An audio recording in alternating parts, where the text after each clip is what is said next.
Hello everyone, সবাই কেমন আছো? আমি অনেক ভালো আছি। আর সৌমিস কিচেনে সবাইকে অনেক স্বাগত। আজকে আমার রেসিপি হলো মাটন কষা। তো আজকে আমি আপনাদের সাথে একটা কম্বো রেসিপি শেয়ার করব। এই মাটন কষার রেসিপি আপনারা পোলাও হোক বা ফ্রাইড রাইস হোক, আপনারা সব কিছুর সাথেই এই রেসিপিটা বানিয়ে নিতে পারেন। তো চলুন দেখে নিই এই রেসিপিটা বানানোর জন্য কি লাগছে। তো প্রথমে আমি এখানে একটা প্যান বসিয়ে দিয়েছি আর তার মধ্যে আমি দিয়ে দিয়েছি রিফাইন তেল। তো এখানে আমি রিফাইন তেল ইউজ করেছি, আপনারা চাইলে আপনারা সর্ষের তেলও ইউজ করতে পারেন। তো তেলটা যখন একটু গরম হয়েছে তখন আমি ওর মধ্যে দিয়ে দিয়েছি মাটন। তো মাটনটা দিয়ে তারপরে আমি মাটনটাকে 3 থেকে 4 মিনিটের মতন একটু হালকা ফ্রাই করে নেব। তো 3-4 মিনিট মতন আমি মাটনটাকে ফ্রাই করে নিয়ে এরপর আমি মাটনের মধ্যে দিয়ে দেব পরিমাণ মতন একটু লবণ।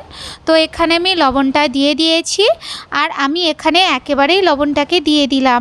আর লবণটা দেওয়ার পর এরপর আমি ওর মধ্যে দিয়ে দিচ্ছি, এখানে আমি 10-12টার মতন শুকনো লঙ্কাকে একটু ভিজিয়ে রেখেছিলাম, সেটার আমি পেস্ট করে নিয়েছি, সেটা আমি দিয়ে দিয়েছি। আর এখানে আমি দিয়ে দিচ্ছি 1.5 চামচের মতন একটু কাশ্মীরি লঙ্কার গুঁড়ো। এরপর আমি সব কিছুকে ভালো করে 4 থেকে 5 মিনিটের মতন আমি ভালো করে একটু নাড়িয়ে চাড়িয়ে নেব। তো এখানে আমি কিন্তু কড়াইতে রান্না করছি। তো আপনারা যদি প্রেসার কুকারে রান্না করেন তাহলে কিন্তু এই সেম পদ্ধতিতে রান্না করে নেবেন। তো দেখুন এখানে আমি নাড়াচাড়া করে নিয়ে এরপর আমি ঢাকা দিয়ে 10 থেকে 15 মিনিটের মতন একটু মিডিয়াম আঁচে একটু রান্না করে নেব। আর আপনারা যদি প্রেসার কুকারে রান্না করেন তাহলে আপনারা প্রেসার কুকারের ঢাকনা লাগিয়ে মিডিয়াম আঁচে একটু 4টে সিটি লাগিয়ে দেবেন। আর এখানে কিন্তু আমি কোনো জল ইউজ করিনি। এরপর আমি এখানে একটা মশলা বানিয়ে নেব। তার জন্য আমি এখানে 1 চামচের মতো নিয়ে নিয়েছি গোটা জিরে, এখানে নিয়ে নিয়েছি 1.5 চামচের মতন ধনে, আর এখানে আমি নিয়ে নিয়েছি কয়েকটা গোটা গরম মশলা। এরপর আমি ওর মধ্যে দিয়ে দিচ্ছি, এখানে আমি 1 চামচের মতন গোলমরিচ নিয়ে নিয়েছি। এটাকে আমি একটা বাটির মধ্যে 10 মিনিটের মতন একটু ভিজিয়ে রাখবো। তো দেখুন এখানে 10 মিনিট পর আমি ওই মশলাটার মধ্যে এখানে আমি দিয়ে দিচ্ছি 150 গ্রামের মতন টক দই।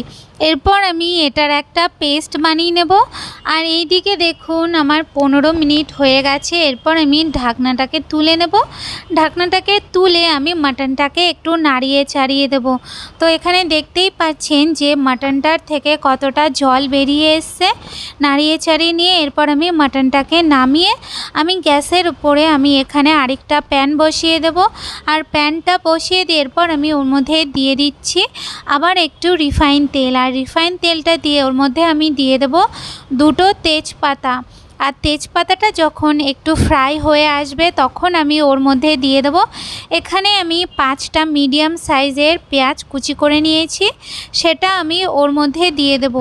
এরপর আমি পেঁয়াজটাকে ভালো করে একটু ভেজে নেব। তো এখানে আমি সামান্য একটু লবণ দিয়ে দিচ্ছি। লবণটা দিলে কি হবে, পেঁয়াজটা তাড়াতাড়ি একটু নরম হয়ে যাবে।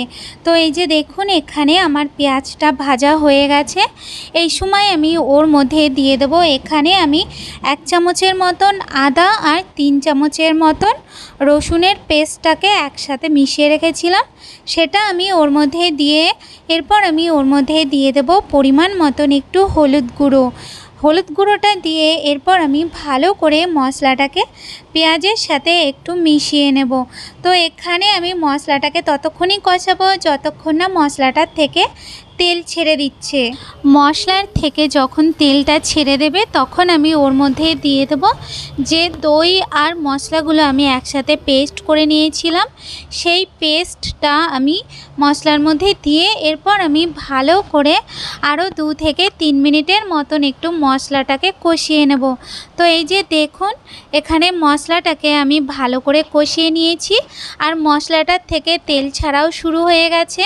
এরপর আমি ওর মধ্যে দিয়ে দেব মাটন। তো এখানে আমি মাটনের যে গ্রেভিটা বেরিয়েছে সেটা কিন্তু আমি দেব না, এখন আমি মাটনটাকে তুলে আমি মশলার মধ্যে দিয়ে দেব। তো মশলার মধ্যে মাটনটাকে দিয়ে আমি 5-7 মিনিটের মতন গ্যাসটা জোরে দিয়ে আমি ভালো করে কষিয়ে নেব, যতক্ষণ না পর্যন্ত মশলাটা একদম মটনের সাথে একদম শুকনো শুকনো মতো হয়ে যায় ততক্ষণ পর্যন্ত ভালো করে কিন্তু মাটনটাকে একটু কষিয়ে নিতে হবে। ভালো করে যখন কষানো হয়ে যাবে তখন আমি ওর মধ্যে দিয়ে দেব মাটনের যে গ্রেভিটা বেরিয়েছিল প্রথমে, সেই গ্রেভিটা আমি ওর মধ্যে দিয়ে এরপর আমি নাড়াচাড়া করে নিয়ে তারপরে আমি ঢাকা দিয়ে আমি 20 মিনিটের মতন একটু রান্না করে নেব। আর তার মধ্যে 3-4 মিনিট বাদে বাদে একটু নাড়িয়ে নিতে হবে। তো এই যে দেখুন, এইভাবে আমি মাটন কষাটা কিন্তু বানাবো। আপনারা কিন্তু এইভাবে অবশ্যই একবার মাটন কষা বানিয়ে দেখবেন, খেতে কিন্তু দুর্দান্ত লাগে। আর ওর থেকে যখন স্মেল বেরোবে না তাতেই বুঝে যাবেন যে মাটনটা কতটা টেস্টি হয়েছে। তো এই যে দেখুন আমার মাটনটা প্রায় হয়ে এসছে। তো এই সময় আমি মাটনটাকে একটু হালকা নাড়িয়ে চাড়িয়ে নিয়ে ওর মধ্যে আমি দিয়ে দেব কয়েকটা চেরা কাঁচা লঙ্কা। আর আপনারা যদি ধনেপাতা খেতে পছন্দ করেন তাহলে এই সময় কিছুটা ধনেপাতা কুচি ওর মধ্যে দিয়ে দেবেন। তো এই যে আমাদের তৈরি হয়ে গেল একদম টেস্টি টেস্টি পোলাওয়ের সাথে একদম খাওয়ার জন্য মাটন কষা। তো আশা করছি আপনাদের রেসিপিটা খুব ভালো লেগেছে। রেসিপিটা ভালো লাগলে অবশ্যই লাইক, কমেন্ট আর শেয়ার করতে ভুলবেন না। আজ তাহলে এই পর্যন্ত, সবাই ভালো থাকবেন। দেখা হচ্ছে নতুন রেসিপির সাথে। ধন্যবাদ।